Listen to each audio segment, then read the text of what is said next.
Greetings, class. Welcome to Stonington Borough in Connecticut. We just talked to Stu a couple of minutes ago, so I showed you downtown what was going on in Mystic, and now I want to talk about what happens to companies in the generalized area. So I'm going to have Ben walk with me. And we have a lot of problems in this town because a lot of businesses are closed.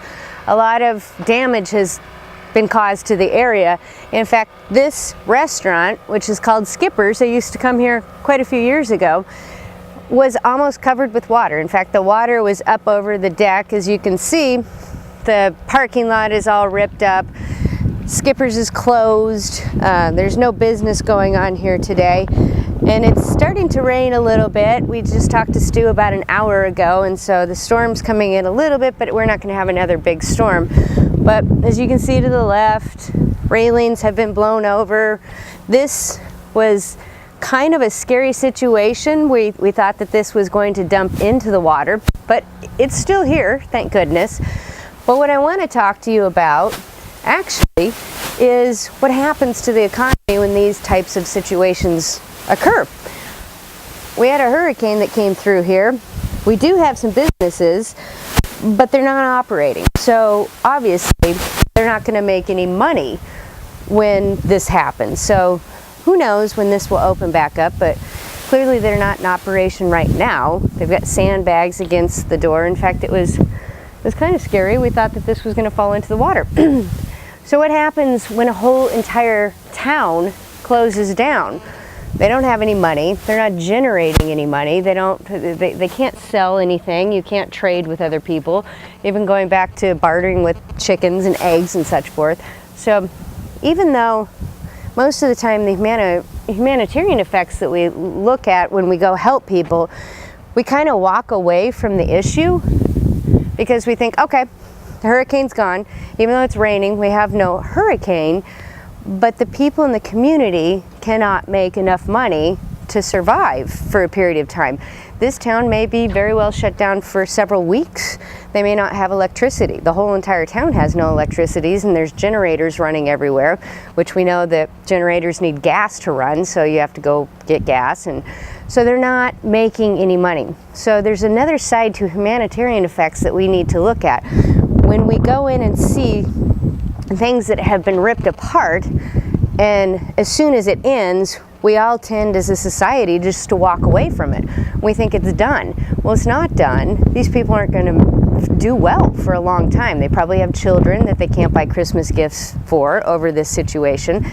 They probably are going to have a problem with Thanksgiving. New Year's may not be as great as yours since they're going through this. And so I want to talk about how do we help people even though we think the problem's rectified. Because it's not. Clearly, there should be people sitting on this deck right now. This restaurant should be open.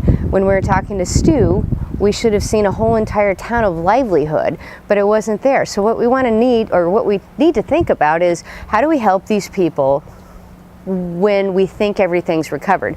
Think back to 9/11. It took us maybe 2 weeks, and then all of a sudden we're off doing our own things. Think about Hurricane Katrina. They're still picking up after that from several years later. Think of Haiti. What in the world's going on down there? We don't know. We don't fly down there, and unless anybody's got frequent flyer miles to Haiti, I don't see it happening. So, no, my mic fell off. Can you hear me? So what we want to do when we're thinking about humanitarian effects is really helping people after the consequence. The media comes in, they highlight all the problems right at the beginning, and they say, oh, well, this is terrible, and what have you. And then what happens after that? A lot of people cannot pay for their bills. A lot of people can't pay for their mortgages. A lot of people can't pay for their children to go to school and do certain things. So when we're thinking of humanitarian efforts, we need to kind of think a little bit forward. So what's going to happen with people in New York City? I heard that the airport's going to be shut down for at least a bare minimum of a week. I'm on a flight out of here tomorrow. They tell me I may not be able to leave because of all the backlogged and the cancellations and all that type of thing. So how do we help people? Start thinking. I don't know the answer. I just want you to help think with me. Are there things that we need to do maybe around Christmas time for people that are in these types of situations.